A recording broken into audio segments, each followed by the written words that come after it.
Well, I just pulled over to the side to kind of go through my experience with the third service of BMW 1250 GSA.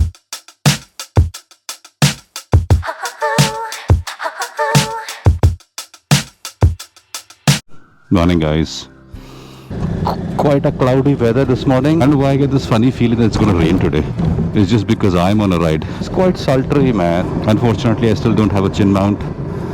That is because I'm not able to get a compatible chin mount for my helmet. I'm sure people would like this POV. I've got a new tank bag. We'll talk about it in one of my videos as to how my search ended in buying this bag finally. So I got my bike's third servicing done, right, ever since I bought the bike. So as you know, the intervals of servicing are that when you buy the bike from the showroom, the first service is 1 month or 1,000 kilometers, whichever comes earlier. I got that done. Well, there is nothing free about the service, okay? I think it costed me roughly about, I've spoken about it already in my video, but 9,000-10,000 rupees. My second service, which got done last year in June, because I bought this bike in June, was of course, the second service is 10,000 kilometers of 1 year, whichever comes earlier. My second servicing was done and costed me same around 10,000 rupees. The shocker always is that, the brake pads of this bike got worn out by the time I went to the second service. And the second service, of course, was after a year of purchase.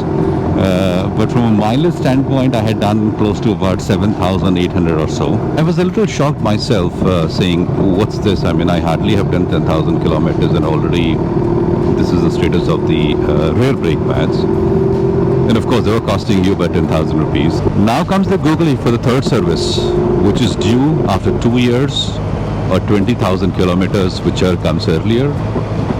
And by now you would have guessed that I would have never crossed 20,000 kilometers. I'm barely at about 11,000 kilometers right now. And I got my third service done for the bike. The bill, we'll talk about it. And what else is the expense for my third service? We will talk. Is BMW expensive to maintain?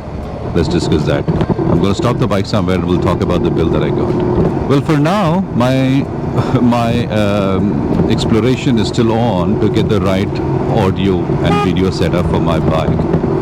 Hopefully, there is some respite and light at the end of the tunnel, which I do see, and I will probably have that most efficient way of setting up a GoPro right now because I don't have a chin mount. I have my GoPro mount on my handlebar, somewhere near the handlebar. I have a wireless mic connected, so inside my helmet, just near my mouth, is the transmitter, and I have the receiver bolted on the GoPro out here.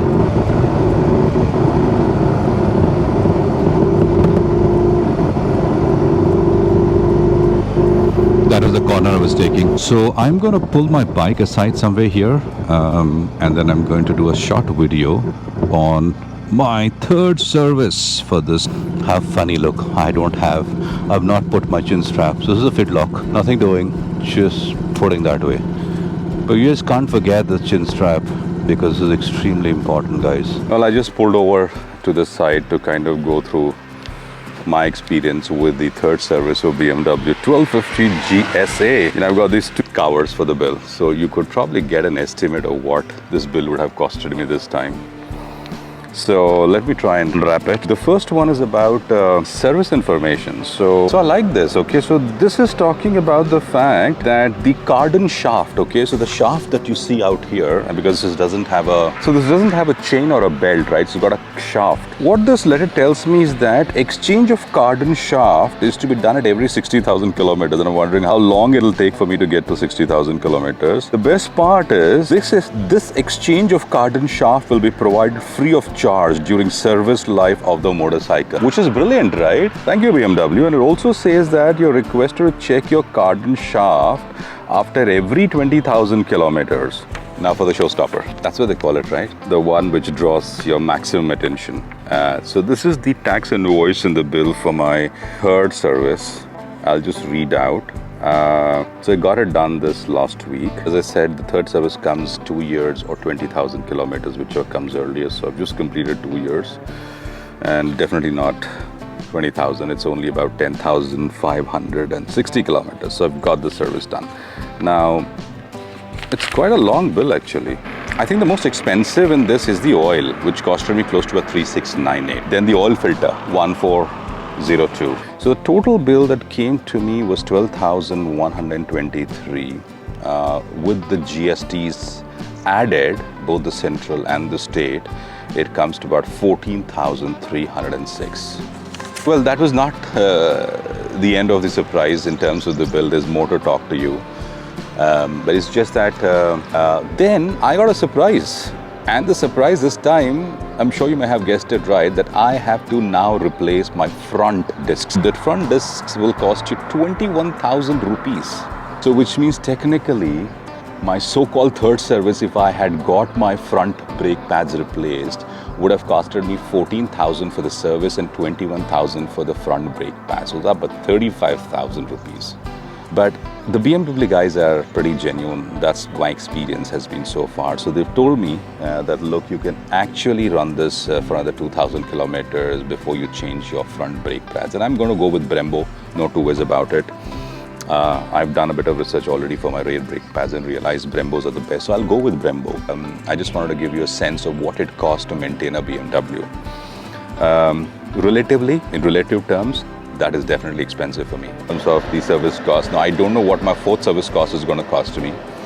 Every time I've been going to the service center, there is one part or the other. And maybe it's basically the brake pads definitely get worn out much quicker, I think, and that's why I can see the expense. But if the brake pads are intact, your first service is 10,000, second service is about 10,000, and of course the third service is going to cost you about 15,000 rupees. So be prepared for that, right? Say, how much did I spend on my bike so far just on the services? So the first service 10, the second service 10, the third service 14, so that's close to about 34,000 rupees. Plus I changed the rear brake pads for 10,000, it's about 44,000 rupees. So 44,000 rupees is what I spent so far in the maintenance of the vehicle in the last 2 years. So on an average, yearly maintenance would come to you about 22,000 rupees if I were to kind of do an average for the last 2 years. So that's where we are. Now you decide whether it's expensive, not expensive. As I said, in relative terms, it is expensive for me. But that's where it is. I thoroughly enjoy riding this bike. So on that note, I'm going to head for breakfast. To get some ghee karam dosa and rava dosa. They're really yum at the place that I go. I've showed you that. It's on the Karimnagar highway in Hyderabad. So if you ever get a chance to come this side, do visit that place. It's nice. On that note, have a good week ahead. Bye for now. Really good breakfast here. It's been raining a bit in this part of the town. I think by the time I came, the rain subsided, which is good. So what do you think about the cost of servicing for my 1250 GSC? I mean, please leave comments to say, is it something really expensive or is that how it is? Or am I the only one who's kind of getting these expenses of brake pads being changed every year almost? I think some comments will be very helpful from all the fellow riders who ride at 1250. You know, this is an interesting thing. So I really don't know if people who are watching my video can comment whether the brake pads of a 1250 GSA wears out faster, or do we think that the GS, which is the slimmer version of the 1250, has its brake pads wearing out quickly. Now the reason I'm just trying to bring this is because on a 1250 GSA, because it's got a 30-liter tank, it's heavy, the momentum is also high, right? Mass into velocity. So when you're when you're riding fast on a GSA and you want to bring the bike to a halt, so there's a huge momentum of the bike because of the mass of the bike being high. So hence the momentum is high. So when you're trying to apply brakes, I think there's more wear and tear, I think, for a GSS compared to a GS. I may be wrong, but that's just my thought. So whether you can see behind me, it's cloudy, there's no sun at all. You know, it's a bit humid because of the fact that it kind of rained, it drizzled a bit here.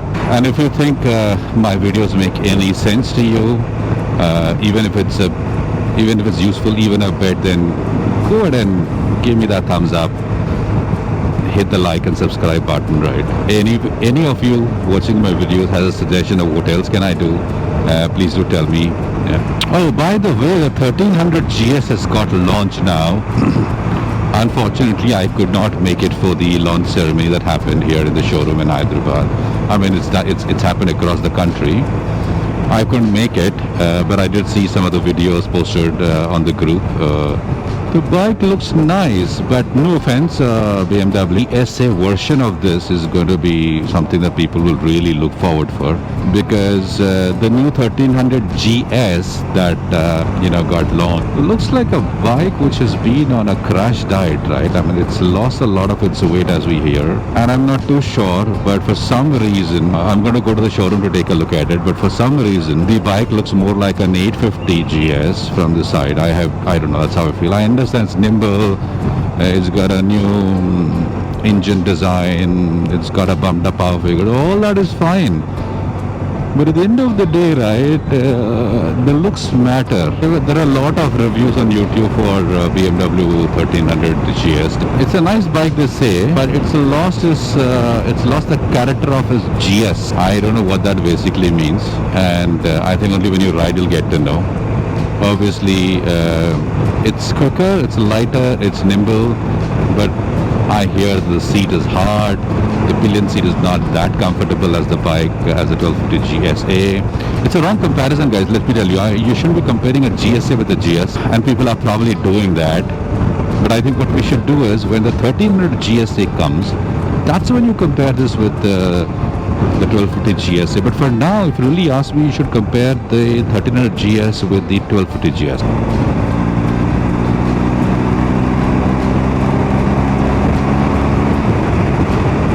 I really like this tank bank, guys, and I'll do a bit of a review of this sometime. It's been a pleasure having you ride with me. It's Sunday. Enjoy with your family and friends. Have a blast and take good care of yourselves. And if possible, few others as well. On that note, signing off. Bye.